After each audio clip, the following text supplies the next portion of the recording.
안녕하세요. 유튜브 채널 미국 주식 이슈 워치입니다. 오늘은 정말 전 세계 금융시장의 눈과 귀가 완전히 쏠려 있는 2025년 잭슨홀 미팅, 그중에서도 특히 제롬 파월 연준 의장의 연설을 아주 깊이 한번 들여다보는 시간을 갖겠습니다. 네, 안녕하세요. 이게 뭐랄까 어쩌면 파월 의장의 마지막 잭슨홀 연설일 수도 있다, 이런 얘기가 나오면서 그 어느 때보다 관심이 정말 뜨거운 것 같습니다. 맞아요. 그 가능성 때문에 무게감이 다르죠, 확실히. 네, 그래서 저희가 조사한 여러 자료들을 바탕으로요, 이번 연설에서 도대체 어떤 점들을 주목해야 하는지, 또 시장은 어떻게 반응할 것 같은지, 이런 부분들을 좀 자세히 살펴보겠습니다.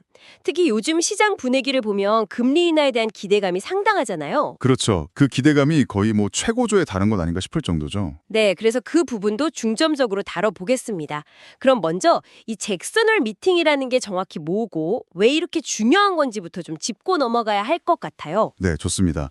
일단 잭슨홀 미팅은요. 매년 8월 말에 미국 와이오밍주의 그 휴양지 잭슨홀에서 열리는 경제정책 심포지엄이에요. 네, 휴양지요. 이름은 많이 들어봤는데 정확히는? 네, 캔자스시티 연방은행이 주최하는 행사인데요. 이게 처음에는 1978년에 캔자스시티에서 시작됐어요. 그땐 주로 농업 관련 주제를 다뤘다고 하더라고요. 아, 처음엔 농업이었군요. 의외네요. 네. 그랬다가 1981년부터 지금의 장소인 잭슨홀로 옮겨서 열리기 시작했고요. 1986년부터는 주제가 경제정책 전반 그리고 금융시장 이슈로 확 넓어졌습니다. 아하, 그래서 지금처럼 세계적인 경제 이벤트가 된 거군요. 그렇죠. 여기에 누가 오냐면요. 전 세계 주요국 중앙은행 총재들, 재무장관들, 뭐 노벨상 수상자급의 저명한 경제학자들, 그리고 월스트리트의 큰손들, 이런 금융시장 참여자들이 다 모이는 거예요. 와, 정말 거물급 인사들이 다 모이는 자리네요. 네, 그래서 여기서 논의되는 내용들, 특히 연준 의장이 기조연설에서 어떤 말을 하느냐가 향후 글로벌 통화정책 방향을 가늠하는 아주 중요한, 뭐랄까, 풍향계 역할을 하는 거죠. 시장에 미치는 파급력이 엄청납니다. 그렇군요. 그럼 올해 주제는 뭔가요? 매년 주제가 또 다르잖아요. 네, 올해 주제는 전환기의 노동시장, 인구 통계, 생산성, 거시경제 정책입니다. 이게 또 시에 적절한 주제인 것 같아요. 아, 노동시장, 최근에 고용 지표들이 좀 흔들리는 모습도 보이고 해서 더 관심이 가는데요. 맞습니다. 그리고 아까 말씀하신 것처럼 올해가 특히 더 주목받는 이유, 바로 파월 의장의 임기 때문이죠. 네, 임기가 언제까지죠? 2026년 2월까지거든요. 그러니까 내년 잭슨홀 미팅 때는 임기가 거의 끝나갈 시점이라 사실상 이번 2025년 잭슨홀 연설이 그의 마지막 연설이 될 가능성이 상당히 높다고 보는 거죠. 아, 그래서 발언 하나하나에 더 무게가 실리고 시장에 촉각을 곤두세우는 거군요. 그의 정책 유산, 뭐 이런 걸 정리하는 자리가 될 수도 있겠고요. 그렇죠. 마지막 메시지가 될 수 있으니까요. 알겠습니다. 자, 그럼 이제 파월 의장이 연설을 하게 될 배경, 그러니까 현재 미국 경제 상황은 어떤지 좀 자세히 들여다볼 필요가 있겠어요. 저희가 조사한 데이터를 기반으로 좀 설명해 주시죠. 네. 지금 미국 경제를 딱 한마디로 정의하기가 좀 어렵습니다. 여러 지표들이 약간씩 다른 신호를 보내고 있거든요. 혼란스럽다, 이런 느낌인가요? 어떻게 보면 그렇죠. 일단 큰 그림을 보면 경제 성장세는 예전보다 좀 둔화된 건 맞아요. 그런데 인플레이션은 얘들이 점처럼 잡히지 않고 계속되고 있고요. 노동시장은 전반적으로는 아직 견조하다고 하지만 최근 들어서는 약간 둔화되는 조짐도 보이고 있습니다. 네, 구체적인 수치들을 좀 볼까요? 먼저 가장 중요한 인플레이션 지표, 소비자 물가 지수 CPI부터 보죠. 7월 CPI는 어떻게 나왔죠? 7월 CPI는 전년 동월 대비 2.7% 상승했습니다.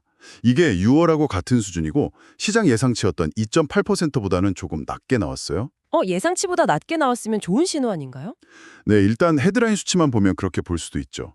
세부적으로 보면 중고차 가격이나 운송 서비스 가격 같은 건 좀 올랐는데 다행히 식품 가격은 안정세를 보였고요. 주거비 상승률도 약간 둔화됐고 에너지 비용은 하락했습니다. 그렇군요. 근데 문제는 근원 CPI잖아요. 변동성 큰 식품이랑 에너지를 제외한 거요. 그건 어떻습니까? 네, 그게 문제입니다. 7월 근원 CPI는 전년 대비 3.1% 상승했어요. 이게 시장 예상치랑 부합하긴 했는데 여전히 연준의 목표치인 2%보다는 한참 높은 수준이죠. 이 근원 물가가 잘 안 내려오고 있다는 게 연준으로서는 가장 큰 고민거리일 겁니다. 3.1%면 아직 갈 길이 머네요. 연준이 안심하기에는 이른 수치군요. 그렇죠. 특히 서비스 물가 쪽이 좀 끈적끈적하게 안 내려오고 있는 측면이 있습니다. 알겠습니다. 그럼 노동시장 지표는 어떤가요? 아까 둔화 조짐이 보인다고 하셨는데. 네, 노동시장도 좀 자세히 봐야 합니다. 7월 실업률이 4.2%로 나왔어요. 6월이 4.1%였으니까 소폭 상승한 거죠.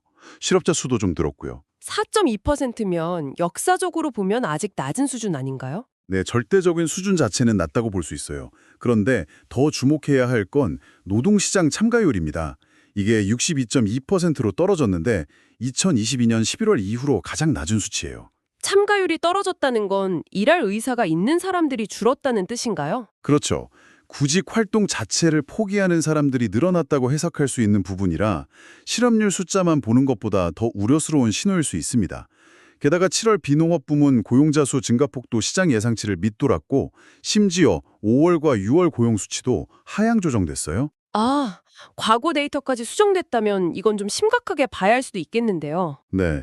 그래서 시장에서는 그동안 그렇게 뜨겁다던 노동시장이 이제 정말 식는 건가? 하는 의구심이 커지고 있는 거죠. 견고함에 대한 질문이 제기되고 있습니다. 그런데 또 한편에서는 괜찮다는 분석도 있다면서요? 맞아요. 예를 들어 샌프란시스코 연준 같은 곳에서는 연구를 통해 2025년 중반까지도 노동시장이 꽤 안정적인 모습을 유지했다 이렇게 분석하기도 했습니다.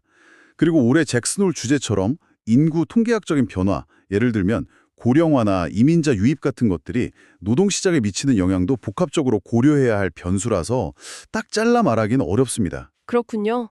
그럼 성장률, GDP는 어떻습니까? 2분기 GDP가 반등했다는 소식도 있었는데요. 네, 2015년 2분기 GDP 성장률은 연율 기준으로 3%를 기록했어요. 1분기에 마이너스 0.5%로 역성장했던 것과 비교하면 확실히 반등한 거죠.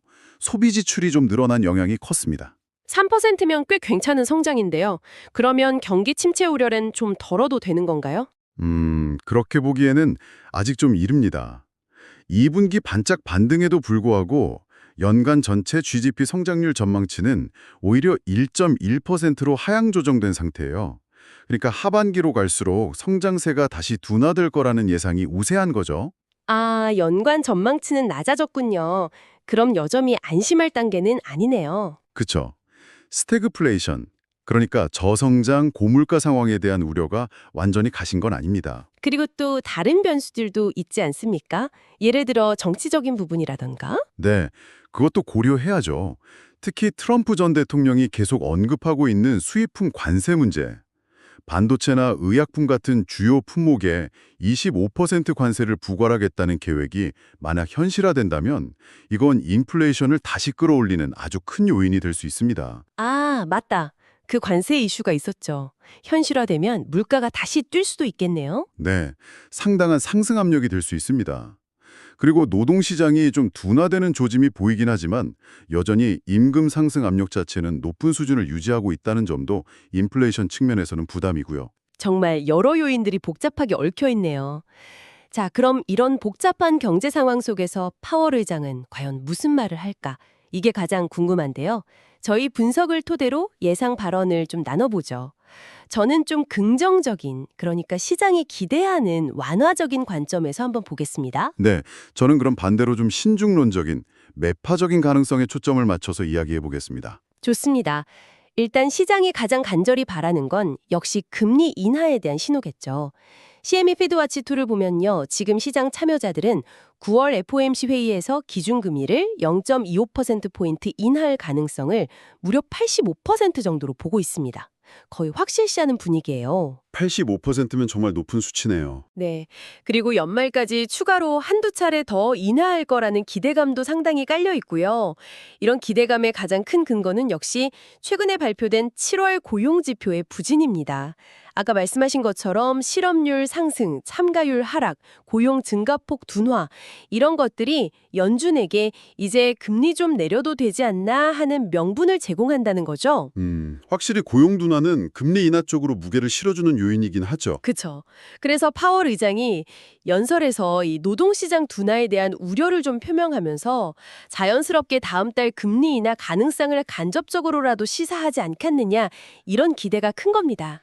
2024년 말에 1%포인트 금리를 내린 이후로 계속 동결 기조를 이어왔잖아요. 네, 꽤 오랫동안 동결이었죠. 그러니까 이번에 뭔가 좀 완화적인, 비둘기파적인 신호가 나온다면 그동안 좀 지지부진했던 시장에는 굉장히 긍정적인 영향을 줄 수 있다고 봅니다. 일종의 가뭄의 단비 같은 역할이 될 수 있다는 거죠. 네, 뭐 시장이 가장 바라는 시나리오이긴 합니다만 저는 그렇게까지 낙관하기는 좀 이르다고 봅니다. 아, 왜 그렇게 보시나요? 근거가 있을까요? 일단 가장 최근에 공개된 7월 FOMC 의사록을 다시 한번 자세히 들여다볼 필요가 있어요. 거기 내용을 보면 연준 위원들은 여전히 낮은 실업률, 그러니까 노동시장 과열로 인한 위험보다는 인플레이션이 다시 살아날 수 있다는 위험을 훨씬 더 크게 보고 있습니다. 아, 아직도 인플레이션 걱정이 더 크다는 거군요. 네, 인플레이션 억제가 우리의 최우선 과제다. 이 입장을 아직 전혀 바꾸지 않았다는 거죠. 물론 7월 고용 지표가 좀 둔화된 것은 사실이지만 이게 추세적인 둔화인지 아니면 일시적인 현상인지는 좀 더 지켜봐야 한다는 신중론이 우세할 수 있습니다. 그럴 수도 있겠네요. 데이터를 좀 더 지켜보겠다. 앞으로 나올 지표들을 면밀히 검토하겠다는 식의 원론적인 입장을 되풀이할 가능성도 충분히 배제할 수 없다는 겁니다. 소위 말하는 데이터 디펜던트 자세를 유지할 것이다. 그렇죠. 특히 연설 바로 다음 주 8월 29일에 발표될 핵심 개인 소비 지출, PCE 물가지수, 이게 연준이 가장 중요하게 보는 물가지표잖아요. 이 지표가 어떻게 나오느냐에 따라서 연준의 체중 판단이 달라질 수 있기 때문에 잭슨홀에서 섣불리 금리 인하를 약속하긴 어려울 수 있다는 거죠. 아, PCE 발표가 바로 뒤에 있군요. 그게 정말 중요하겠네요. 네, 아주 중요한 변수입니다. 그리고 저는 한 걸음 더 나아가서 파월 의장이 이번 잭슨홀 연설을 계기로 통화정책의 큰 틀, 그러니까 프레임워크 자체의 변화를 시사할 가능성도 염두에 둬야 한다고 봅니다. 통화정책 프레임워크 변경이요? 그건 어떤 내용인가요? 예를 들면 2020년에 도입했던 평균 2% 인플레이션 목표제, FAIT 있잖아요. 이게 뭐냐면 일시적으로 물가가 2%를 넘더라도 평균적으로 2%를 맞추겠다는 건데 이걸 폐기하고 그냥 전통적인 방식의 2% 목표제로 돌아갈 수 있다는 거죠. 아, FAIT를 폐기한다고요? 그게 왜 매파적인 신호가 될 수 있죠? FATI에서는 물가가 좀 올라도 용인하는 측면이 있었는데 이걸 폐기한다는 건 앞으로 물가 상승에 더 엄격하게 대응하겠다는 뜻으로 해석될 수 있거든요. 그리고 또 하나는 완전 고용 목표에 대한 접근 방식인데요. 기존에는 고용이 최대 수준에서 부족한 부분에만 대응했는데 이걸 다시 예전처럼 최대 수준에서의 편차, 즉 너무 낮거나 너무 높은 것 모두에 대응하는 방식으로 돌아갈 수도 있다는 이야기가 나옵니다. 잠깐만요. 편차에 대응한다는 건 실업률이 너무 낮은 것도 문제가 될 수 있다고 본다는 건가요? 그렇죠. 실업률이 너무 낮으면 임금 상승 압력이 커지고 그게 다시 인플레이션으로 이어질 수 있으니 그것도 경계하겠다는 신호로 읽힐 수 있는 거죠. 이렇게 되면 장기적으로 금리를 지금 예상하는 것보다 더 높게, 더 오랫동안 유지할 수 있다는 의미가 되기 때문에 시장에는 상당히 부정적인 충격을 줄 수 있습니다. 와, 그건 정말 생각지 못한 시나리오인데요. 만약 그런 발언이 나온다면 시장이 크게 놀라겠네요. 네, 그럴 가능성도 충분히 있습니다. 마지막으로 트럼프 전 대통령이 계속해서 연준에게 금리 인하를 압박하고 있잖아요. 네, 거의 매일같이 압박하는 것 같아요. 이런 정치적 압력 속에서 연준의 독립성을 강조하고 또 정치적으로 휘둘리지 않는다는 모습을 보여주기 위해서라도 파월 의장이 오히려 더 신중하고 매파적인 태도를 보일 수도 있다는 점도 고려해야 합니다. 아, 정치적인 고려 때문에 오히려 더 강하게 나갈 수도 있다. 정말 여러 변수가 복잡하게 얽혀 있네요. 자, 그럼 이제 시장 반응 시나리오를 구체적으로 한번 그려보죠. 먼저 긍정적인 시나리오, 즉 파월 의장이 시장의 기대대로 금리 인하 가능성을 강하게 시사했을 경우입니다. 네, 시장이 환호하는 그림이죠. 그렇죠. 작년 2024년 잭슨홀 연설 때도 파월 의장이 통화정책 완화 가능성을 살짝 내비치자 시장이 아주 급반등했었잖아요. 비슷한 상황이 재현될 수 있다고 봅니다. 네, 작년에 반응이 꽤 뜨거웠죠. 저희가 분석한 바에 따르면 만약 이번에도 비둘기파적인 메시지가 나온다면 구체적인 자산별 반응은 이렇습니다. 먼저 기술주 중심의 나스닥 100 지수를 추종하는 ETF, QQQ 같은 경우에요. 지금 8월 20일 종가가 565.9달러인데 연설 이후에 단기적으로 570달러에서 575달러 범위까지 상승할 수 있다고 봅니다. 최근 며칠 좀 하락세를 보였는데 이게 반등 상승에 좋은 계기가 될 수 있는 거죠. 75달러면 대략 1, 2% 정도 상승을 보시는 거네요. 네, 그 정도는 충분히 가능하다고 봅니다. 그리고 미국 대표 지수인 S&P 500 ETF S&PY의 경우에도요. 8월 20일 종가가 638.11달러인데 이것도 640달러에서 645달러 범위까지 상승할 수 있습니다. 최근 4일 연속 하락했는데 이 흐름을 끊고 상승으로 전환할 수 있는 모멘텀이 될 수 있죠. 참고로 2024년 당시에는 연설 직후 S&P 500 지수가 1.3% 정도 상승했습니다. 주식시장은 확실히 긍정적으로 반응할 가능성이 높겠네요. 그럼 채권 시장은 어떻습니까? 채권 시장은 더 직접적인 영향을 받겠죠. 금리 인하 기대감은 당연히 채권 가격 상승, 즉 채권 수익률 하락으로 이어지니까요.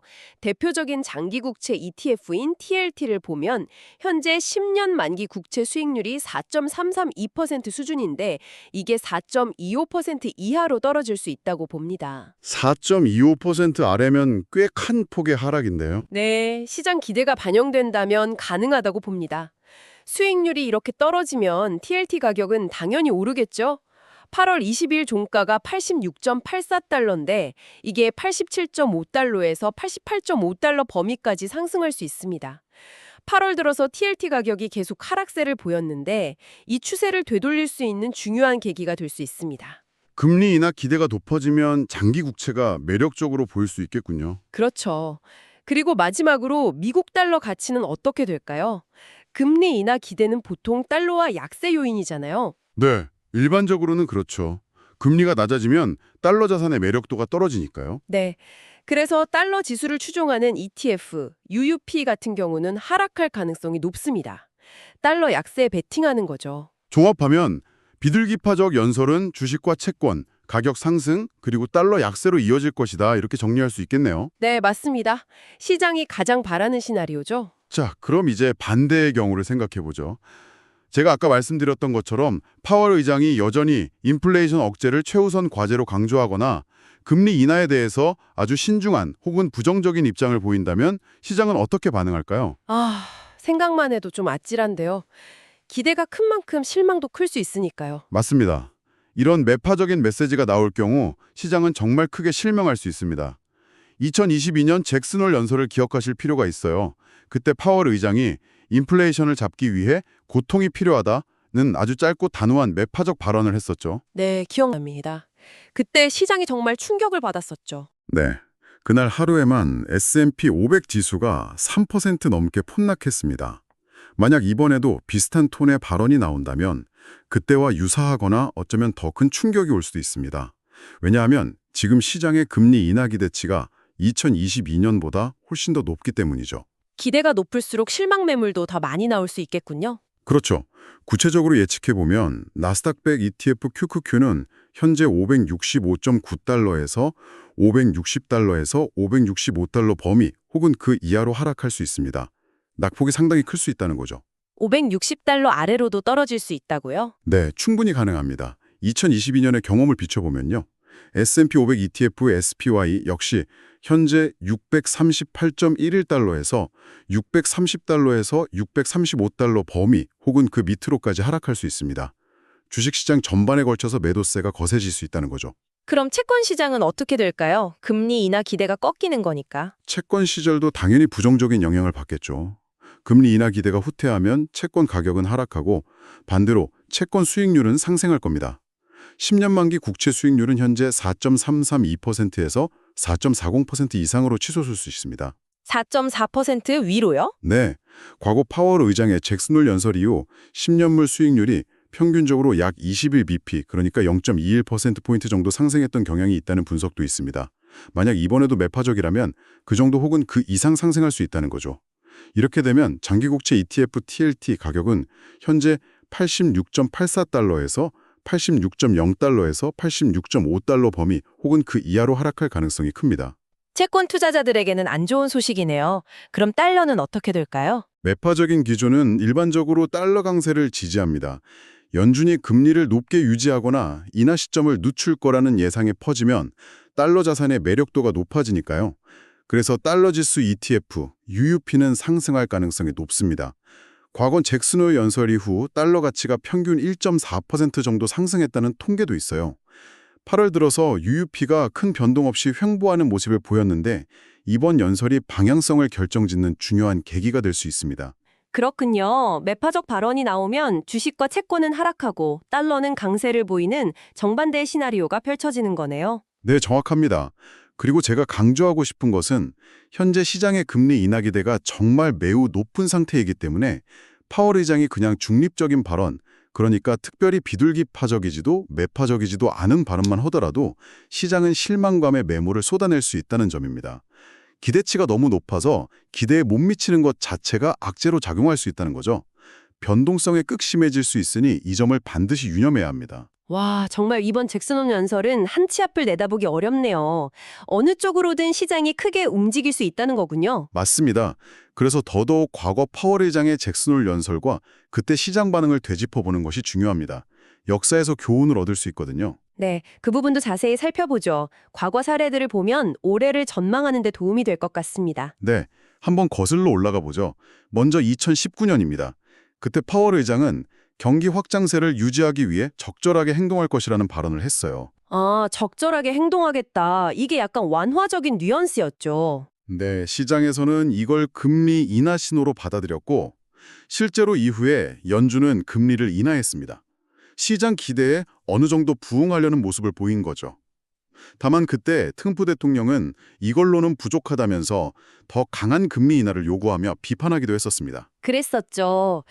그럼 2020년은 건너뛰고 코로나로 온라인 진행, 2021년은 어땠나요? 2021년이 또 중요한 해였습니다. 그때 파월 의장은 유명한 발언을 남겼죠. 인플레이션은 일시적이라는 진단이었습니다. 아, 그 일시적 발언. 나중에 엄청난 비판을 받았잖아요. 그렇죠. 처음에는 시장이 이 발언을 긍정적으로 받아들여서 안도 랠리를 펼치기도 했어요. 아, 인플레이션 걱정 안 해도 되는구나 하고요. 하지만 결과적으로 이 진단은 완전히 틀렸다는 것이 증명됐고 연준의 신뢰도에 큰 타격을 주었습니다. 여기서 얻을 수 있는 교훈은 연준 의장의 예측이나 진단도 얼마든지 틀릴 수 있다는 겁니다. 네, 연준도 완벽하지 않다는 걸 보여준 사례였죠. 그리고 대망의 2022년, 아까도 잠깐 언급했지만 충격적이었죠. 네, 2022년은 정말 시장의 예상을 완전히 뒤엎은 경우였습니다. 당시 시장은 인플레이션이 정점을 찍고 내려오기 시작하면서 연준이 슬슬 긴축 속도를 조절하지 않을까 하는 기대를 하고 있었어요. 그런데 파월 의장은 연설에서 인플레이션을 잡기 위해 고통이 수반될 수 있다는 아주 짧고 단호한 메시지를 던졌습니다. 불과 8분짜리 연설이었어요. 8분 만에 시장을 완전히 얼어붙게 만들었죠. 네, 시장은 그야말로 충격에 빠졌고 주가는 폭락했습니다. 이 사례는 파월 의장이 시장의 기대와는 정반대로 아주 강경한 매파적 태도를 보일 수 있다는 것을 명확하게 보여줬습니다. 시장을 달래기보다는 때로는 충격요법을 쓸 수도 있다는 거죠. 무서운 파월 의장의 모습이었네요. 그럼 2023년, 작년에는 어땠습니까? 2023년에는 금리 인하에 대해서 상당히 신중한 입장을 부였습니다. 아직 할 일이 남았다. 필요하다면 금리를 더 올릴 준비가 되어 있다. 이런 식의 발언을 했죠. 아, 그때도 약간 매파적이었네요. 네, 완화적인 신호를 기대했던 시장은 실망했고 주가는 하락하고 달러는 상승하는 등 부정적인 반응을 보였습니다. 이 사례는 완화적인 신호가 나오지 않으면 그냥 현상 유지나 신중론만 펼쳐도 시장은 실망 매물을 내놓는다는 것을 보여줍니다. 그렇군요. 그리고 가장 최근인 2024년. 이때는 분위기가 좀 달랐죠. 네, 2024년에는 분위기가 반전됐습니다. 파월 의장이 인플레이션이 상당히 하락했고 노동시장 과열도 완화되고 있다고 평가하면서 통화정책 완화 가능성을 비교적 명확하게 시사했어요. 네, 그래서 시장이 급반등했었죠. 그렇죠. 시장이 듣고 싶어 했던 메시지가 나오자 주식시장이 크게 환호했습니다. 이 사례는 시장이 원하는 메시지가 나왔을 때 얼마나 긍정적으로 반응하는지를 잘 보여줍니다. 이렇게 과거 사례들을 쭉 복기해보니 정말 파월 의장의 말 한마디 한마디가 시장에 얼마나 큰 영향을 미치는지, 그리고 시장 반응이 얼마나 즉각적인지 실감이 나네요. 맞습니다. 그리고 때로는 예상치 못한 발언으로 시장을 깜짝 놀라게 할 수도 있다는 점도 중요하고요. 특히 올해는 아까 말씀드린 것처럼 파월 의장의 잠재적인 마지막 연설이라는 상징성, 그리고 미국 경제가 금리 인하야 아니냐 하는 중대한 기로에 서 있다는 점에서 그 발언의 무게감이 과거 어느 때보다 남다르다고 할 수 있겠습니다. 네, 정말 그렇습니다. 자, 오늘 저희가 2025년 잭슨홀 미팅, 특히 제롬 파월 연준 의장의 연설을 앞두고 정말 다양한 측면에서 심층적으로 분석을 해봤는데요. 이제 좀 정리를 해볼 시간인 것 같습니다. 네. 오늘 나눈 이야기들을 종합해보면 결국 이번 잭슨홀 미팅의 핵심은 파월 의장이 과연 시장의 높은 금리 인하 기대에 부응하는 긍정적인 신호를 보내줄 것인가, 아니면 여전히 인플레이션에 대한 경계심을 늦추지 않고 신중하거나 혹은 매파적인 태도를 유지할 것인가, 이 두 가지 가능성의 대립인 것 같습니다. 제가 보는 긍정적인 관점에서는 최근에 둔화된 고용지표 등을 근거로 완화적인 메시지가 나올 가능성이 충분히 있고, 만약 그렇게 된다면 최근 주춤했던 주식시장과 채권시장에 다시 활력을 불어넣는 아주 좋은 계기가 될 수 있다는 거죠. 네, 그게 시장이 바라는 최상의 시나리오겠죠. 하지만 제가 보는 신중론적인 관점에서는 여전히 높은 근원 인플레이션과 연준의 일관된 최우선 목표를 고려할 때 파월 의장이 금리 인하에 대해 모호한 태도를 유지하거나 오히려 인플레이션 통제의 중요성을 재차 강조할 가능성도 무시할 수 없습니다. 만약 그렇게 된다면 현재 하늘을 찌를 듯한 시장의 기대감은 실망감으로 바뀔 것이고 그 결과는 상당한 시장 변동성으로 이어질 수 있습니다. 과거 2022년의 사례처럼 파월 의장은 시장을 놀라게 할 준비가 되어 있을 수도 있다는 점을 잊지 말아야 합니다. 네, 어느 쪽이든 가능성은 열려 있군요. 결국 그의 발언 톤, 사용하는 단어 하나하나, 그리고 특히 금리 인하 시점이나 향후 정책 방향에 대한 아주 미묘한 단서들이 단기적인 시장의 방향을 결정짓는 가장 중요한 변수가 될 것입니다. 정말 귀 기울여 들어야겠죠? 네, 맞습니다. 결론적으로 이번 2025년 잭슨홀 미팅, 그중에서도 특히 제롬 파월 연준 의장의 연설은 앞으로의 금융시장 흐름을 좌우할 수 있는 중대한 분수령이 될 것이라는 점은 분명해 보입니다. 발표 내용을 면밀히 주시하면서 각자의 투자 전략에 맞춰 신중하게 대응 방안을 고민해 볼 필요가 있겠습니다. 네, 맞습니다. 오늘 저희가 준비한 내용은 여기까지입니다. 네, 여기서 마무리 인사를 드려야 할 것 같은데요. 본 내용은 정보 제공을 목적으로 하며 특정 종목이나 투자 전략을 추천하는 것이 아님을 다시 한번 강조드립니다. 모든 투자의 최종 판단과 결정은 청취자 여러분 본인의 책임하에 신중하게 이루어져야 합니다. 또한 이 정보는 저희가 조사한 자료와 더불어 AI에 의해 생성된 내용을 일부 포함하고 있을 수 있습니다. 따라서 일부 내용이 부정확하거나 최신 정보와 다를 수 있다는 점에 유의하시기 바랍니다. 네, 다음에도 유익한 정보로 찾아뵙겠습니다. 감사합니다. 감사합니다.